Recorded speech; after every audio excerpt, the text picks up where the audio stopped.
Well, howdy there, Internet people. It's Bo again. So, today we're going to talk about Tennessee and messages. Messages plural. Because multiple messages went out today, and I want to make sure that everybody is aware of the message that was intended for them. But before we do that, I'm going to tell you some things you may not know about me.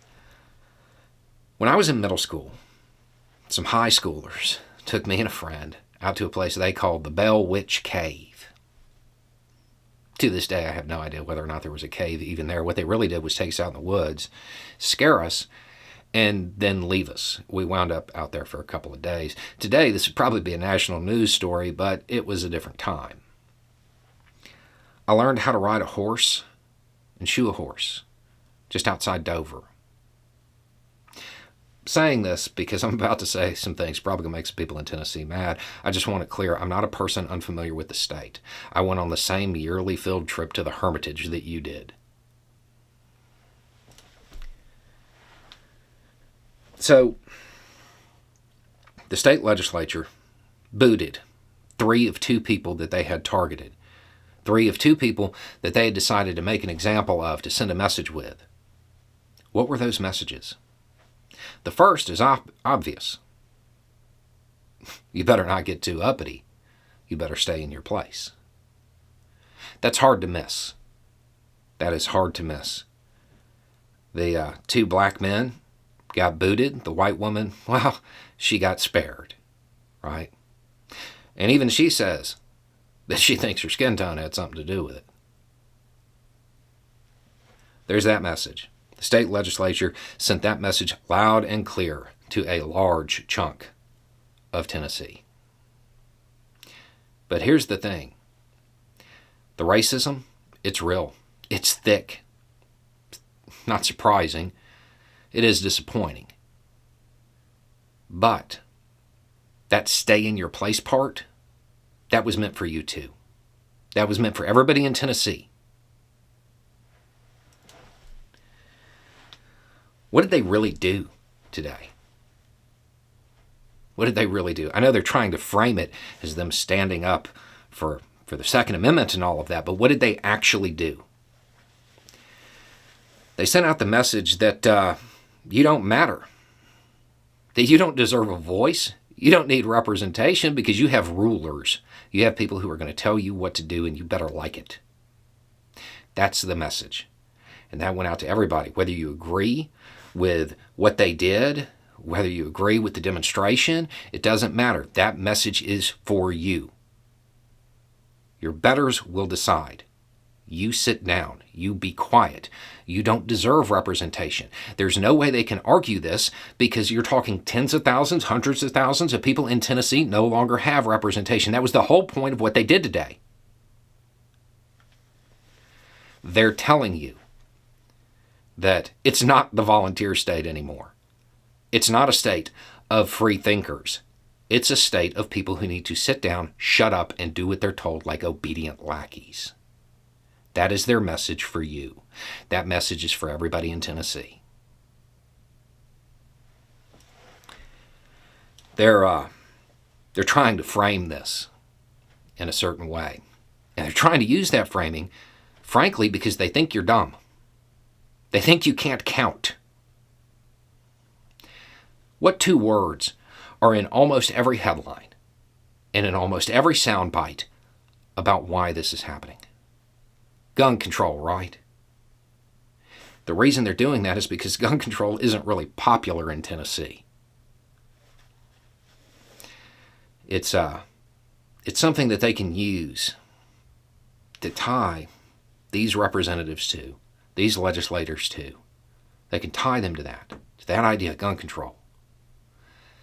And then you're like, well, they're not on my side. Don't worry about them. That's exactly what they want you to think. But again, they're only using this framing because they think you can't count. It's not a joke. They think you're that uneducated. They think you're a hick. Let's be real for a second. The Democratic Party, they don't have the votes to stop one of their own members from getting expelled. You think they got the juice to push through gun control legislation in Tennessee? They don't have the votes. But the state legislature, they know that's something that will keep you preoccupied. They can use that to scare you. And scared people, well, they're obedient. They do what they're told. That's the goal.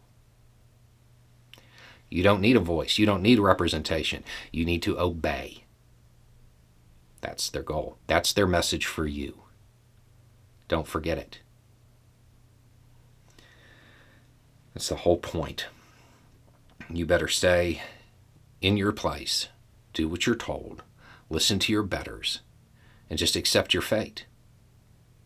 Because you don't get a voice. They want to frame it about the Second Amendment, but it's not. It's about the First Amendment. And then they're trying to use the facade of decorum. Decorum. It's the Tennessee legislature. Please take a look at some of the scandals up there and tell me you think decorum is something that exists in that house. It's not about that. It's about control. They're trading on your loyalty. They're trading on you assuming they're like Republicans of the past. They're not. It's about control.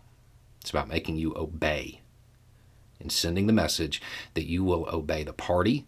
Your loyalty is to the party, not to the country, not to the republic, not to the Constitution, not to the idea of representative democracy. Nothing like that. Just do what you're told. Another group that got a message today was young people in Tennessee. They got their own message. For a lot of them, that was their first real involvement in politics. And what were they told? Well, they don't matter. Their concerns, their voice? No, we're not going to talk about that. Sit down, shut up, and do what you're told. Make no mistake about it, they're treating the entire state of Tennessee the way they're treating the young people. They're just doing it a little bit differently because they know if they can divide it, well, people who are divided, they're easier to control. That's what it's about. Don't forget that. Doesn't matter where you stand on these issues. They're telling you you will obey the party. Period. So, what can you do? They sent you a message. You should send them one back. Here's the thing. Yeah, they can bounce these people. They can boot them out. And you can put them right back in there. You can. If they choose, if those men choose, they could run again. And you could put them back in there. And if you want to send a message, that's what you need to do. You need to get out there. You need to vote. Even if you don't even like these people, even if you disagree with everything that they stand for, you need to put them back in office. You need to use the power of that ballot box and put them right back there. Put them back in their seats. Because the message that was sent, it doesn't stop.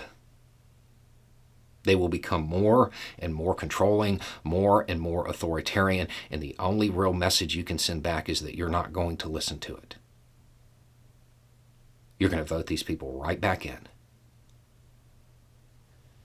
The Republican Party in Tennessee succeeded in creating tens of thousands of lifelong Democrats when they did this. There's going to be a shift in Tennessee politics. It is now inevitable. Your part in that, if you want to be on the right side of history, is to make sure that those men who stood up for their constituents, who gave them the voice that the state legislature wants to take away from tens of thousands or hundreds of thousands of Tennesseans, you put them right back in office if they're willing to serve again.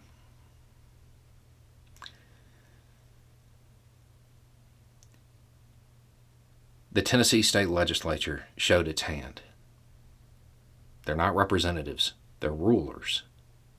You don't get a voice. What you think doesn't matter. You're going to do what you're told. Whether you accept that or not is up to you.